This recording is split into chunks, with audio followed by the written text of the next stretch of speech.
Ladies and gentlemen, welcome to the show. My name is Manu, and this is my KI Season 3 mini-series.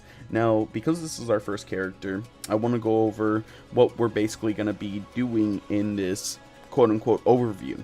So, we're going to be going through every nerf, every buff, every patch that this character has in Season 3.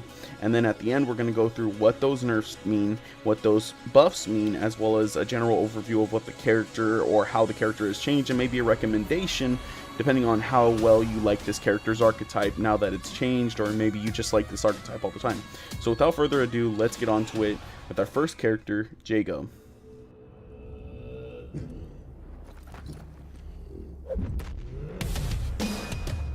Now, Jago was a character I never really liked, but in Season 3 I'm actually looking really forward to seeing him a lot more, and hopefully many of you who are new will pick him up because he's a very good starter character. But without anything else, let's get straight into it. So they fixed a bug that allowed you to perform Shadow Tiger's Fury the frame before landing after a blocked or hit Tiger's Fury. They reduced the Laser Sword Ender damage by 10% and the Endokuken Ender damage by 15%.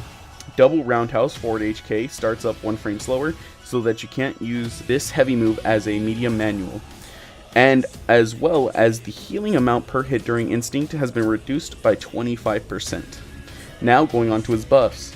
Adjusted the crouching HK so the attack block better matches his foot and makes it easier to juggle with. His throw cancels into shadow move starts up with less KV for increased juggle opportunities. Normal attacks push the opponent back less for increased juggle opportunities. Medium and heavy laser sword juggles launch higher and closer for increased juggle opportunities. Light laser sword and jumping LP now cause flip out. Shadow Endokuken is larger and has a larger hitbox, and his new ability, Endokuken Charge. You can now hold the button to delay an Endokuken's release.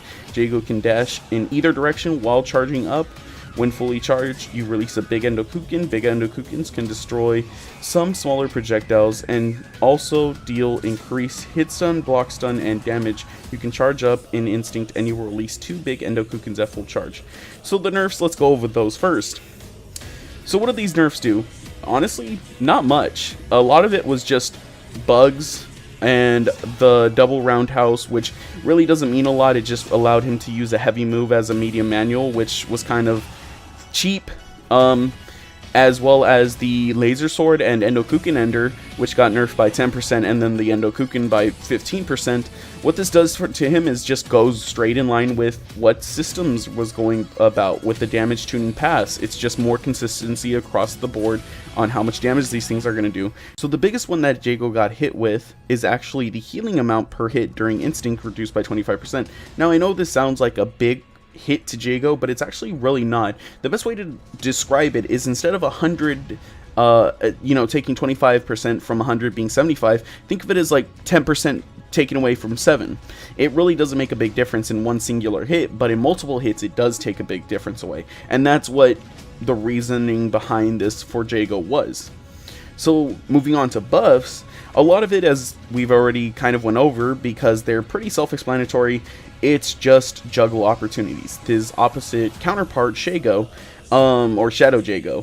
So a lot of it was just, higher and closer increased juggle opportunities, so on and so forth. But the 2 biggest ones that he did get hit with were the light laser sword and jumping LP that now cause flip out, which allows him to basically mix you up a lot easier, as well as the Endokuken Charge. Now this is the biggest one, and the reason this is the biggest one is because, of course, it's a new ability, and usually new abilities mean either a change in the character or something better about the character, and this is a better ability for him.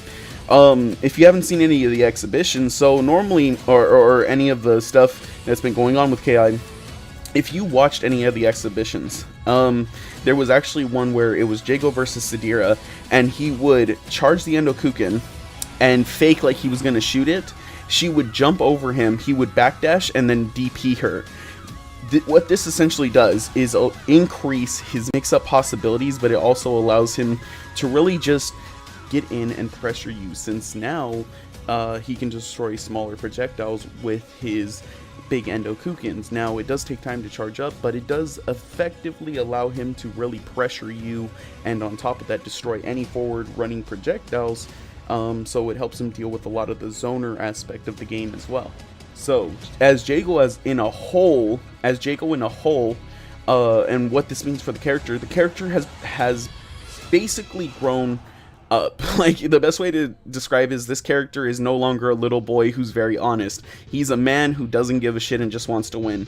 Jago has went from a very honest character, and he still is, don't get me wrong, a lot of his specials are still very punishable.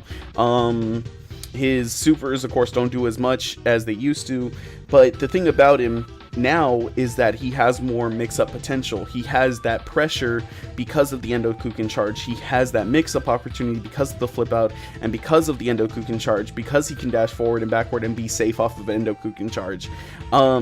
So what, in a general overview of Jago, he's still a Ryu-esque character. He's still a very honest character who just relies on, especially in this day and age of Season 3, really needed this buff because he would inevitably lose out to people who were 10 times more mix-up heavy than him. So this change is definitely what I think he deserved. So I actually got to talk to Sajam, who was actually one of the best Jagos in my mind in the world, what he thought about Jago, and he said in Season 3, I think Jago actually is really sick. He's definitely a character that you would have to look out for, and in my mind, I have to agree with him. He is such a cool character to actually see. But in general, if you like characters who are Shoto-esque characters, but have that little flair, that little kind of mix-up, and can still give you a good balance between, oh, I'm new and I'm starting off with a brand new character and he's easy and so on and so forth, but still a character who at this point is even harder to master now, this is the character for you. He is a motion character, just want to throw that out, just for people who have a preference to one of those. But either way, other than that, guys, I think that's it for Jago. Thank you all for coming in. If you liked this video or disliked it, please put that in the comments, as well as anything positive or critical, leave those in the comments. And just like, favor, and subscribe. Show's over, guys. My name's Manu. I'm out. Peace.